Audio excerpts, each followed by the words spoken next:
Today I'm going to be replacing the very leaky, cheap jack that came with my Harbor Freight drill press. It is a 20-ton press. So let's spin around and take a look. So as you can see, this thing is just an oily mess.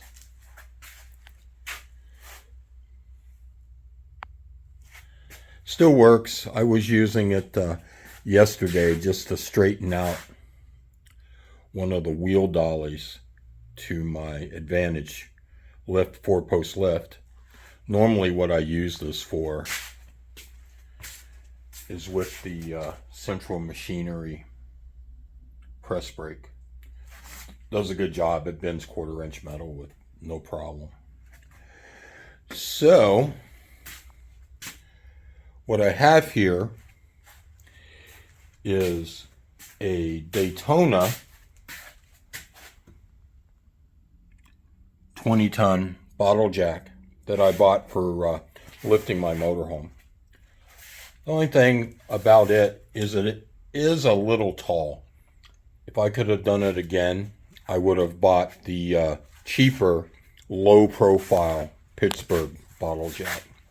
But with that being said, I have something to replace this now, and I'll get to that here in a bit. But I'm going to try and make this Daytona jack replace this central machinery.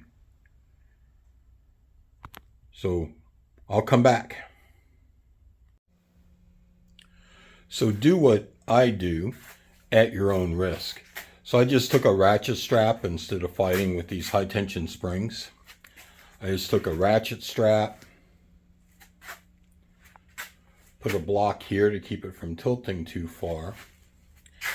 As you can see, the base of this Daytona is larger than the other one.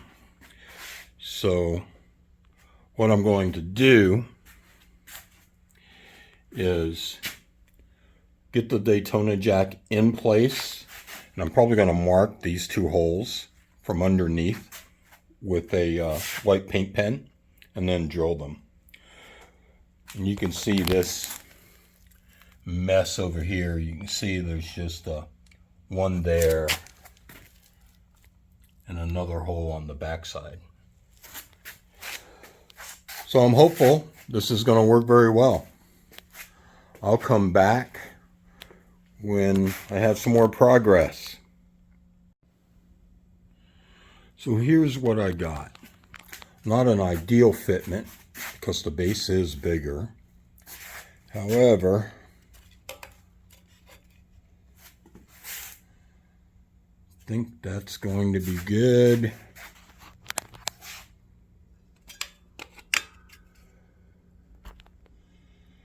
That looks level as well.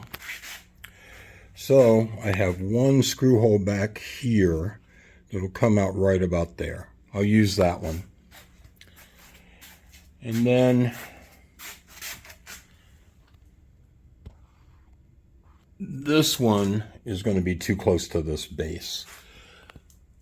So I'm probably going to just drill another hole, and instead of using the threaded holes that it came with, I'll just put a nut and bolt on there. The jack is bigger in size, but where the force is going to be is over the beam. So I think this is what I'm going to go with. I'll wrap this up.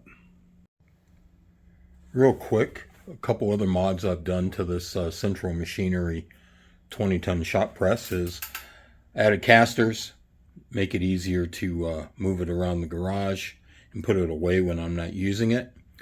Add a shelf to the bottom that gives me a place to store my my blocks, as well as a place to put a bunch of junk, as you can see. The Daytona jack came with a 3-piece handle. I didn't need 3 pieces, so what I did is I just took 2 pieces, put a couple tacks there. As you can see, came out pretty good. with the old jack, it was kind of short, so I had to have it threaded up so that I could use my press brake. With this, slide this out. As you can see, I have the press brake in.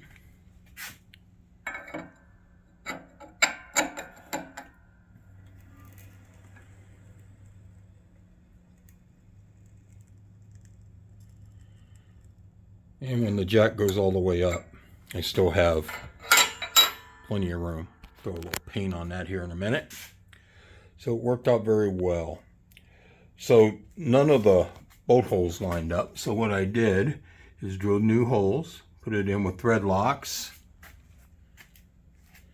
And instead of 2, I did 2 in the front and 1 in the back, where the old jack just had 2 bolts across from each other. So I think this came out pretty good. In the next short clip, I'll come back and show what I replaced this Daytona jack with, because I still need a jack for the motorhome. So this is my new motorhome jack. It's going to replace the Daytona that I repurposed to replace the leaky jack on my shop press. As you can see, it's got a handle on it. It is pneumatic over hydraulic, as it says there, air and hydraulic. I resisted the temptation to put a air jack on my shop press, just because I like to be able to feel the resistance. And I'm afraid I would be unsafe with an air jack, even though many people use them on shop presses. Also, save your back. This 1,000-pound Franklin lift hand truck is worth its weight in gold. This jack, it says lightweight and easy to transport. It's actually 90 pounds. I'll probably do a review on this. I'll come back.